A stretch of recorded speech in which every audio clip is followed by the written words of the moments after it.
I'm Miwa Messer. I'm the producer and host of Poured Over, and it is my great good fortune to be hanging out with a writer I adore.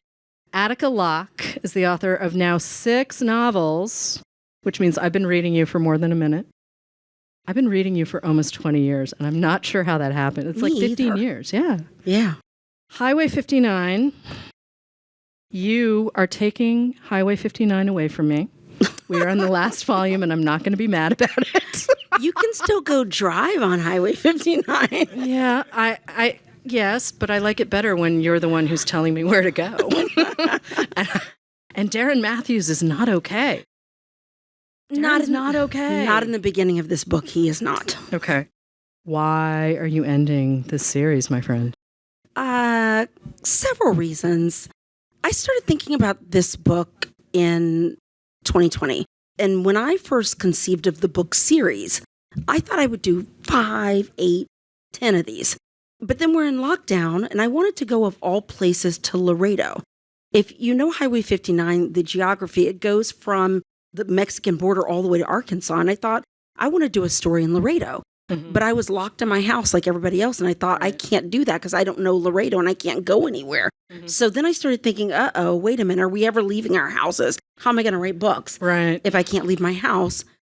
And I just started thinking about, well, I wonder if I close out this series and keep it contained to East Texas. And I say all of that at the same time as a lot of stuff has happened between Heaven, My Home, and this book. Mm-hmm. We've had an insurrection. Uh-huh. We had some impeachments. George Floyd happened. There have been countless mass shootings. There was one today. Mm-hmm. I also started feeling really differently about cops. Right. And about crime. And I was also feeling weary of writing about Trump. There's a way in which this book series inadvertently became a treatise on the Trump era in a way that I had not intended. Right. When I wrote Bluebird, I didn't think he was going to be president. Right. So I just felt like it was kind of time. And Darren, as I've written him, could only reach the conclusion that this book reaches. That it literally is the only way that this book series could have ended. And I think there's this fantasy that if I stop writing about this weird time in American history, he'll go away. Trump will go away. I feel like I did not satisfy. No, here's the thing. You did. I'm kind of hanging on that last line because here we are taping in September of 2024. And it's a big swing. I mean, it's 7 years from Bluebird until now. And a lot of this book felt familiar in all of the ways you would like to feel familiar. Like, I'm very grounded in this landscape, and I really only know Highway 59 because of Attica. I mean, I've spent time in Texas, and I have driven from Austin to Possum Kingdom State Park in the off-season. But I know the way you describe the piney woods, and I know how you describe the smells of the place and the sizes of the towns. And the sense of community, right? You've talked about this. Like, you're writing about a rural America that I have no experience of outside of the page. I mean, I grew up in a suburb of Massachusetts where Whitey Bulger used to disappear people from the parking lot of the A&P. Where is your book? Where's your book? No, I'm here to sell books, darling. But you talk about community in a way, and I think part of this is drawn from your own family's experience, right? Like being out in East Texas, right? I think feral hog abatement might be a phrase I learned from you. Yes. And I take this very seriously because feral hogs are scary. Yes. They're huge and they're scary. And I think even Whitey Bulger might run from a feral hog. Just a thought. But I want to come back to this idea of community because you write about, the Aryan Brotherhood. You write about Rangers. You write about Native populations, and there's so much happening, but it feels true to the place. It feels true to your voice as a storyteller, but it's not necessarily something every reader would expect, right? This sense of community where everyone has to depend on the other person. Because if you don't, the feral hogs are going to come eat you all. Yes, that is correct. And if I'm being really frank about the depth of my feelings and my fears about this book, I think I've had almost a kind of odd shame about how much Donald Trump broke my brain. Okay. I feel like more cynical people or more savvy people than me, like they saw it coming. And I just feel like it really broke my brain, and it broke my sense of community. It broke my sense that there's hey, we can disagree on some stuff and be in line at the grocery store together. Right. But there's some stuff where we're not even on the same plane of existence. Right. And you do not believe in my right to exist. And I don't know what to do with that. I don't know how we have a sense of community if that's the case. And I do find rural East Texas to be an absolute conundrum kind of for my way of thinking, because on its face, it represents everything you think red state and everybody's so divided. And yet when I'm there, I tend to be more afraid than maybe I even need to be. I've noticed from this man sitting here, from my dad, this sense of like, well, you just kind of don't assume anything when you see somebody. Why don't you look at him and say, I like your boots, man? And then see what happens. Maybe the guy says, hey, I like your Stetson or something. And then somehow y'all are talking, and don't just automatically assume that people vote differently than you or think differently than you. Give everybody kind of a shot. And I personally believe in what I've witnessed is this idea that if you don't all come together in agrarian living, everybody suffers. And that to me is a metaphor for the whole thing. Right. You know, the whole reason that any of us put governments together is to share resources and to be a part of communities. That's the whole point of it. And so it's been a wild few years when that was not top of mind for a lot of people. Everything was me, and what can I get for me? And you can't have, and you're taken from me, as opposed to, hey, we kind of all are sharing space on this planet together. Yeah. Texas is still a big part of you, and you've been gone for a really long time. Yes. Yeah. I love it. I just love it. I can't hate what made me, even though there are elements of its current political state that break my heart. And I have no love for Greg Abbott. I think horrible things about him. I'm at my least compassionate, my least generous when I think about that man. But the state itself is not that man. He doesn't get to claim it. He just doesn't get it. He's one dude who's, doing whatever kind of crazy stuff he's doing. But when you're really kind of walking around, going to school, going to book clubs, going to church, I understand the better angels of Texas's nature. And that's what I hold on to. Part of all of your books, and I'm going to bring in Blackwater Rising and Pleasantville a little bit just because of Jay Porter. And I feel like there's overlap between Jay and Darren in a way that works for who you are as a writer. Jay is a lawyer. He's based in Houston. He gets himself into a couple of situations, and we get to find out how that works. And he's a dude who's come from rural East Texas, and settled into Houston. And so it's a different vibe in a lot of ways, but he and Darren share some DNA that runs pretty deep. And yeah. It's me. I know. I like that. I'm the DNA. I like that DNA. I like that DNA. But why were you writing in men's voices first? I mean, why not? I know you're a writer. You can do it. No. I've thought about this a lot because, and it slightly bothers me, but it's probably because I'm just not good at intersectionality. I mean, basically, I go through the world thinking of myself as a Black person first and a woman wherever in there. And I make a joke that it wasn't until I worked on the television show Empire, which was a majority Black writer's room and or brown writer's room, that I went, oh, this is sexism.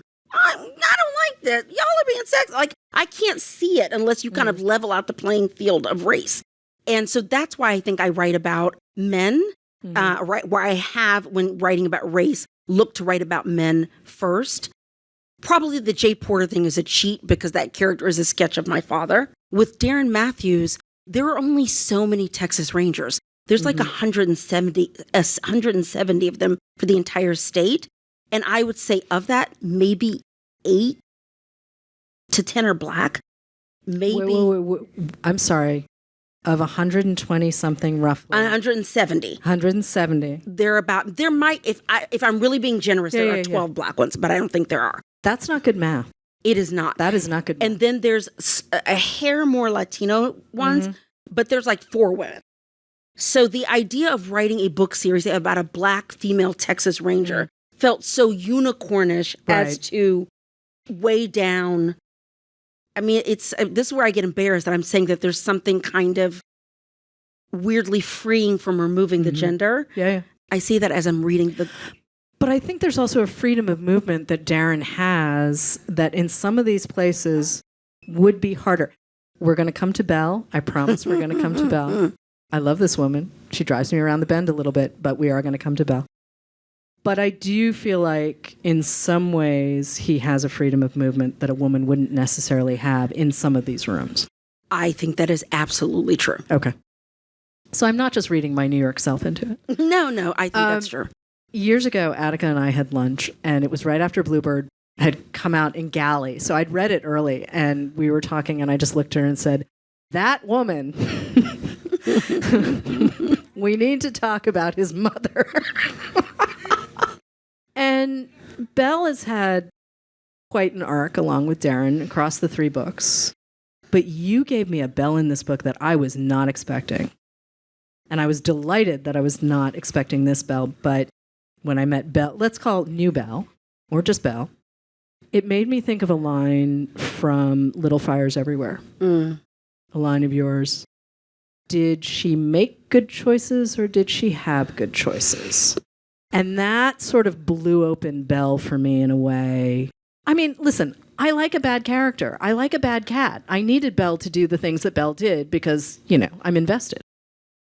But you broke open that character in an entirely new way for me, and I'm wondering if it was a surprise for you, too. Were you expecting this, Belle? No. Okay. But what I did know is that I could not close out this book series without the 2 of them coming to some kind of something, some kind of understanding, some kind of rapprochement, something. And I just got tickled by this idea of them kind of working a case together. It was so wild to me. I thought, I don't know if I can pull this off, but it was so interesting to me. What came as a shock is when it came out of her mouth. It's not that it came out of her mouth, because I do remember writing the note when she says, and I don't want to give anything away, but she's had a huge lifestyle shift and she announces it. That kind of took the air out of the room for even me. Okay. And I was like, this is going to get really interesting. Okay, I get that. I totally get that. Darren's uncles, William and Clayton, have feelings about Belle that I had suspected, but are laid out in ways where I was like, respectability is not going to save you. Respectability is not going to save any of us, right? And William and Clayton, as much as they love their nephew, and as much as they want to give him the world, oh man, they just do not. They are, maybe it's not fair to say they're dinosaurs, but they have a very specific view of the world, and it really did exclude Belle in a way that was cruel. Yes. And I think with Belle, very early in the book series, when I was coming up with the whole thing, I knew that I wanted to say something about class and about land owning rural Black folks and people who didn't have land. Because I understand that with all of the different challenges that as a Black person, woman, short person, I go through life with, I also came into the world with certain advantages. And one of them is that I came from educated landowning people. Right. And I thought it was interesting that as much as I wanted to write a book about the Black folks who didn't participate in the Great Migration, who stayed, it was my great aunt, Altha, who, when I talked to her for a Texas Monthly article about it, she said, well, Daddy had a little farm, and so we just weren't going to go anywhere because we had land. Right. And I thought it would be wrong of me to write a book that talked about the strength of people who decided to stay. And they had money, they had resources. So there has to be the flip side of people who got stuck because they didn't have resources. And I do think that there's a way in which Clayton and William almost treated her like she was contagious, as if her poverty, as if her class situation would rub off on them in some way, or at least on their nephew. Right. And you give her a piece of history. You give her 2 pieces of history, one related to her relationship with Darren's dad, but also we get to meet one of her brothers, and it's a lovely touch. It is so nice to meet this guy who's just very matter of fact and very genuine and does something. I mean, is it technically heroic? Sure. If you think about when you meet this guy, you'll understand exactly what I'm describing. You will know the moment and you will understand. but there's a lot of love. And we don't often get love in crime novels. Not the kind of love that, is sustaining. I think I'm hardwired for it. I think to some degree it's kind of in all of the books. I think in Blackwater Rising, Jay and his wife Bernie's love for each other is like a kind of rooted thing at the center of that. You certainly see that in Pleasantville when he's lost his wife. I think there's love in the cutting season. I think Bluebird is really about love. Yeah. I think it's about, love that's thwarted or unrequited, and it kind of turns on itself and kind of sours. And I just think I'm hardwired to think that way. And I do think that writing this book on the other side of everything that I had seen between 2019 and this, and having made a show like from scratch, love, the breath of love and its power was very much on my mind, and very much about familial love and repair. But also walking that line, right, between, and we're not talking presumed innocent Scott Turow, like love gone off the rails kind of thing. I'm talking genuine familial love that gives you an anchor to hold on to, right? Like usually just everything goes off the rails in a crime novel. Even well-plotted crime, you're just waiting for the chaos but that's why you're reading a crime novel, right? But with you, we get this bonus layer of detail. I'm so firmly grounded in a world that is recognizable to me, even though I'm not rural, right? But I understand these people, and I understand the choices that they make. I understand their ties to place, right? Like place is a really fundamental piece of who any of us are.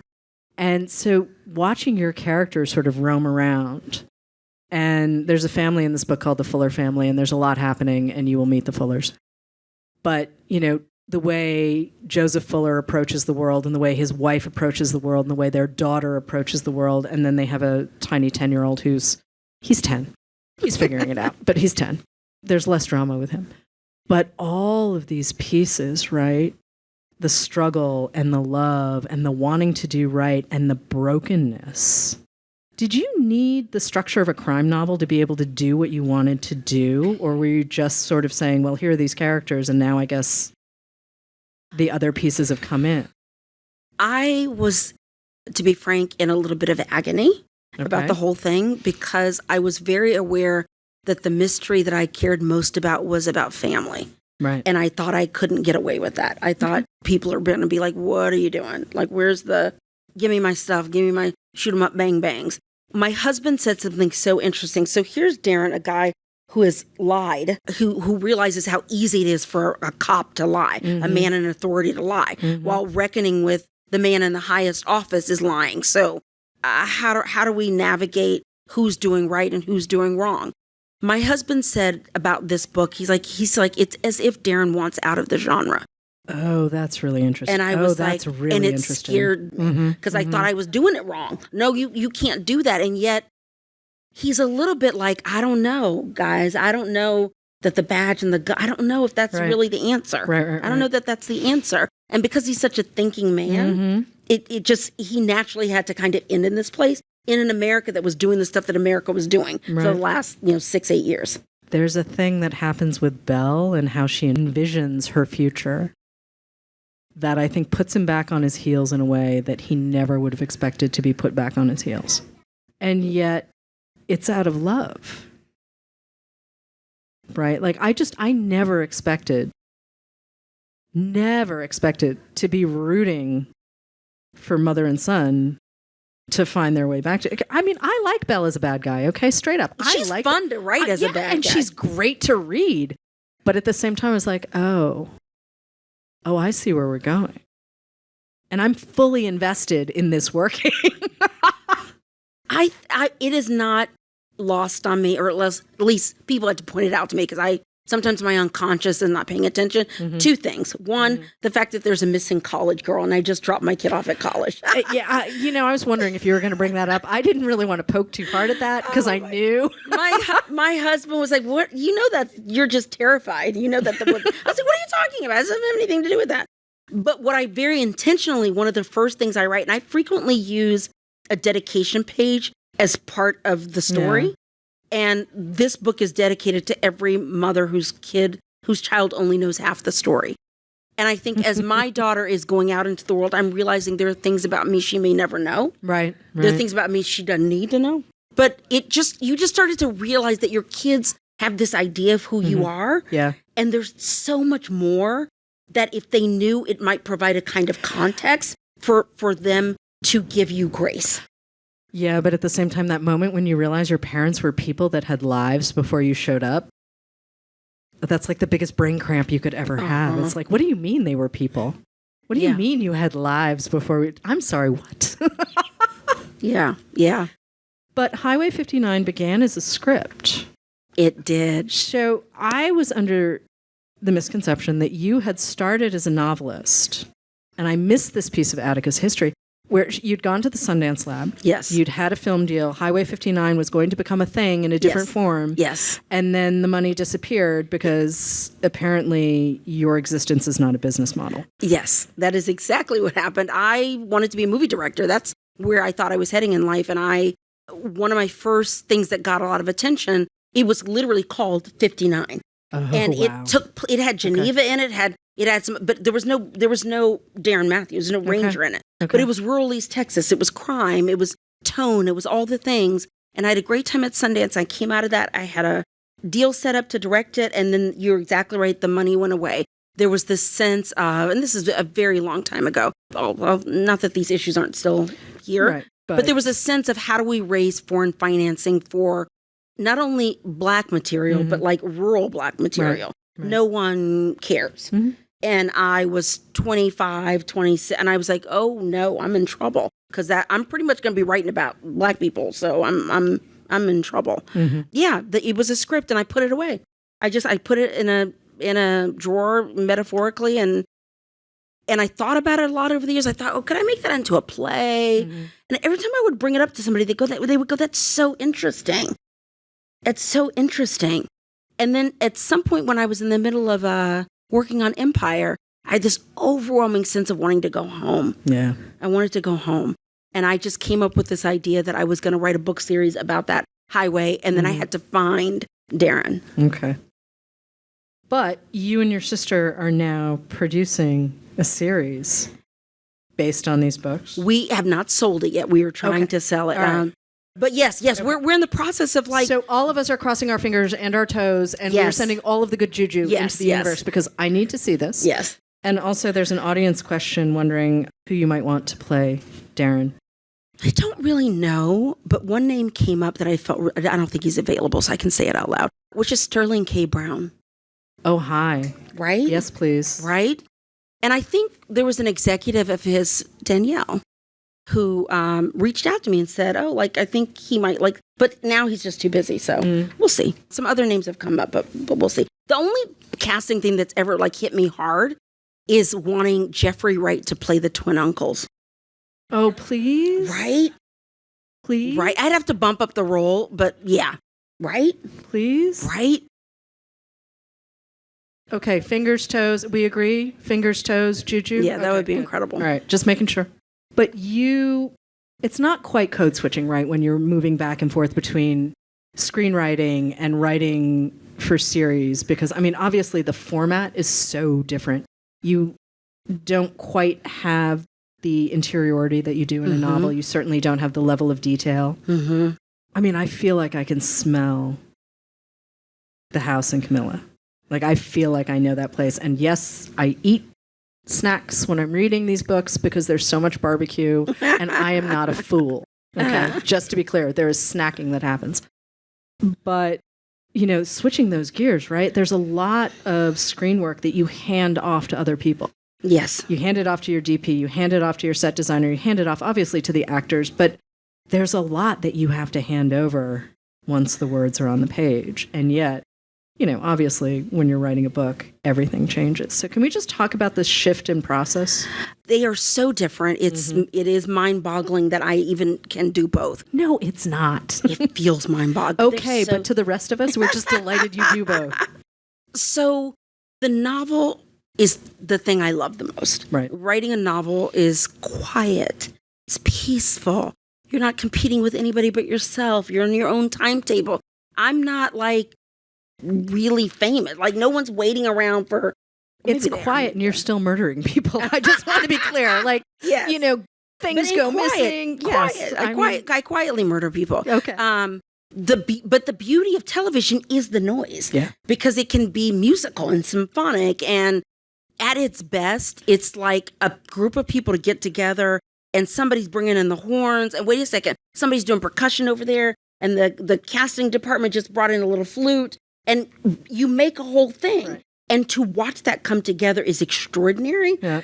As an extroverted introvert, it's exhausting to me. I get very, very tired, but it's a beautiful thing to watch television get made and a group mind come together. And it has its own kind of pleasure that you could use still words to whisper in a director's ear, for them to whisper in an actor's ear, and totally change the tone of a take. Like, that is really fun to see happen. And I love listening to you talk about it, because the way you talk about cadence makes me think of your sentences. The way you handle dialogue, the way you handle description, the way the narrative is always moving forward. Like, you do not waste a moment. Like, we've all experienced books. We're not going to mention them by name, but sometimes you're like, oh, we're stuck in a corner. Cool. Okay. That doesn't happen with any of Attica's novels. And I think that's partially having that in the back of your brain, right? But also music is a big part of your process. Oh my God, yes. So we need to talk about me. I would be absolutely not doing my gig in the proper way if I did not ask you about the music. Because again, there is a cadence, though, to what's happening on the page. And, some of it's a little bluesy, but I think there's some other stuff happening here. For me, music is a heart opener. So I use music as a tool. I make a playlist for every book. And what happens is you listen to it enough when you're working that it becomes Pavlovian. So you can then turn it on and it takes you somewhere. Right. So I need music. And sometimes I'll get into a difficult passage and I'll turn it off. But I need music. I have to have it with me. And I so wanted to write this love letter to a particular lens on Texas that is blues infused, that there are just lyrics and songs and just all kinds of music that is baked into the whole concept of this book series. And when you think about the book is about the series is emotion, like the highway movement. Blues is about that too. Hop on a train, so you want to have that kind of feel to it. So I'm also writing a love letter to kind of the blues artists and Americana and folk artists and country artists that I love. I'm also doing that with the books. Right. Structurally too, though, each of these volumes could be read on their own. You do give us enough, all of the pieces are there that you could read each of these and not be missing them. But there's a layer, there's an added layer if you do read all three. And I've now sat down with all three together and sort of read them as one epic story. And I'm not the only one who wants to know. This is really the end? Seriously? I'm holding index cards here with people saying, seriously, this is the end? I think so. Okay. I mean, never say never, but I think so. And I think he may have this other life in television where he'll be a slightly different person. And what's interesting when you talk about order of the books is what's interesting is one of the things that Timby and I are playing with is messing with that order for television about where you meet Darren instead of meeting at the beginning. Because there is something really interesting to start with someone hardened and read back and go, whoa. How'd we get here? How did you get to that? So we're playing around with stuff like that. I think so. And it's mainly because there is a deep hunger in me to write something new. I've been with a lot of the same characters for a very long time. Yeah. There's a book out there. I don't know how to explain this because I don't have even a plot. I mean, there's a book that's real close that I got some ideas about, but there's one that's out there that I don't even know what it is. I don't know what form it's going to take. I don't have a plot, but I know it's sitting out there as a challenge to me already, and I'm trying to get to it. So I think there was this sense of wanting to, it sounds terrible, wrap Darren up so I can get to this other stuff. I don't mean it that way, but I do go back to, honestly, and I may or may not get emotional about this, I cannot express enough how odd and hard for me the last 8 years have been. They really broke my spirit and they really hurt my feelings. It deeply hurt my feelings to think that I'm sharing a country with people who think so little of my life, another person of color's life, a trans person's life, a gay person's life. What? Yeah. It really hurt. Yeah. It really hurt. And I think, again, it is a childish fantasy to think that, okay, I'll just stop writing about Darren stuck in the Trump era and the Trump era will just go away. But the Trump era really hurt me. It really hurt me psychologically. Sometimes we get great art out of terrible moments. And the thing that I most appreciate, too, about this series, too, is not just the sense of movement, not just the sense of play. And I know this sounds weird a little bit to say the sense of movement that happens in a place that's so firmly rooted, and yet it's the swing of the sentences, right? It's not just the dialogue, but it's kind of the whole package. But you've written hopeful crime novels, which is kind of a weird thing to say. I can see it on your face, but ultimately, and I mean hopeful in the sense that we understand who these people are and why they make the decisions they make. We may not agree with them, but it makes sense. And no, the last 8 years have not been a treat for, I mean, honestly, when you said that line about, my existence is not a business model, I'm like, yeah, there was Joy Luck Club. And then 20 years later, there was Crazy Rich Asians. And then we got Everything Everywhere All at Once, which, I don't know, is that even in, I don't. But yeah, there are moments where you're like, oh. Uh-huh. Oh, so to get the layers of story that we get with Darren and Belle and his uncles and Greg, all of these people, right? I love Greg. I love Greg too. Yeah. I mean, he's kind of a weirdo, but he's a good dude.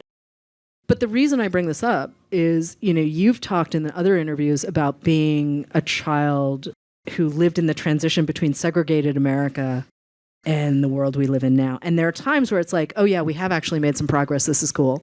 And then there are other times where you're like, can I just have a pillow, please? And I'm going to curl up in the fetal position. Peace out. Thanks. It's exactly what you're saying. Why this period in American history broke me. Because the narrative of my whole existence was the generation before me and the generation before that generation did all of this labor. Right. And America's ascent towards, the arc of the moral universe bending towards justice, it was bloody, it was fought, but it was doing this. It was ascent. Yes. And then all of a sudden it just went crazy. And it seemed like such an obvious reaction to the ascent that my brain could not, that's what I mean about feeling a weird kind of childish shame that I couldn't have seen it coming. Why didn't I see it coming? But I literally thought that. But how would you? I'm sorry. How would you ever have? Because you and I were raised, right? We were raised to keep our eye on the future. We were always going to go to college. We were always going to do a thing. Yeah, maybe we surprised our parents becoming booksellers, but they got over it. But yeah, I mean, we were just always going to be moving forward. I had no concept, the breadth of the retraction. Yeah. That was a repudiation of literally my entire life and my whole witnessing of everything. And so it just hurt. I'm going to switch gears for a second. Okay. Because you and I could have a whole long conversation about that and bring everyone here with us. But I have a question for you based on a question you answered for someone else. Okay. It's one of these dinner party questions. Okay. Yeah. Yeah. Because it was Larry. If you had 3 people to invite to dinner, you were like Larry Brown, which I haven't heard Larry Brown's name in a minute. So I was like, okay. Toni Morrison, which of course. And Philip Roth? I did say Philip Roth. And I think I said I want to see those two talk. I want to see Toni Morrison and Phil. Right here, you need to understand about me. My nickname is Dramatica. I love drama above all things. The idea of getting Toni Morrison in a room with Philip Roth sounds like that's going to be some good popcorn eating, whatever. Plus, I really want to find out, I like Philip Roth's work, but every now and then I'm like, oh my God, are you racist? Oh my God, are you racist? I think you might be racist. But I'm still reading it, but I think you might be racist. If I get in a room with him, maybe I could figure it out. Or Toni could figure it out for me. I may have had feelings about The Human Stain. Right? I mean, it's in the title. I had a lot of feelings about it. It's in the title. Had a lot of feelings about that book. Yeah. It was a combination, whereas also Larry Brown is a name I had not seen in print in a minute. Yeah, no. Joe, all of it. Faye is my favorite. Oh, No, so Larry and I would drink Okay. and let them other two talk, and we would just... Yeah, I see that. Yeah. You guys would actually be giving hairy eyeballs to the other two. I mean, you can talk about passing the popcorn, but no, I can see the two of you giving hairy eyeballs. I would love to have a drink with Larry Brown. And somebody else actually mentioned Fred Exley to me yesterday. I don't even know. Okay, so Fred Exley, a fan's notes, he was doing sort of that wild man. I think he was writing in the early 80s. He was a vintage contemporary. That's how I discovered him. And I haven't read him in a million years. And a buddy of mine did one of these like Instagram things like, does anyone still read Fred Exley? And I was like, I don't think so. And I'm not sure I want to go back. But now it kept him up all night. I was like, oh, maybe I do want to find my copy of that. But I have no idea where it is. And, these writers pop in and out of our lives. So before I let you go, because we have books to sign. Yes. I do want to ask about some of the writers who are not Philip Roth and Toni Morrison and Larry Brown. Yes. Who've made Attica Locke, crime writer with a big old heart. I would say Toni Morrison. Okay. I would say Pete Dexter. Oh, yeah. Paris Trout. Yeah. Brotherly Love. Okay. Deadwood. Okay. Great Western. You should read it. Jane Smiley. Yep. I get that. I don't think I would be here without Walter Mosley. There's no way. Yep. There's just no way. Yeah. Those are the people. Works for me. Yeah. Attica Locke, thank you so much. I've been looking forward to this ever since we finally settled on a date. So thank you for joining us. Thank you guys for coming.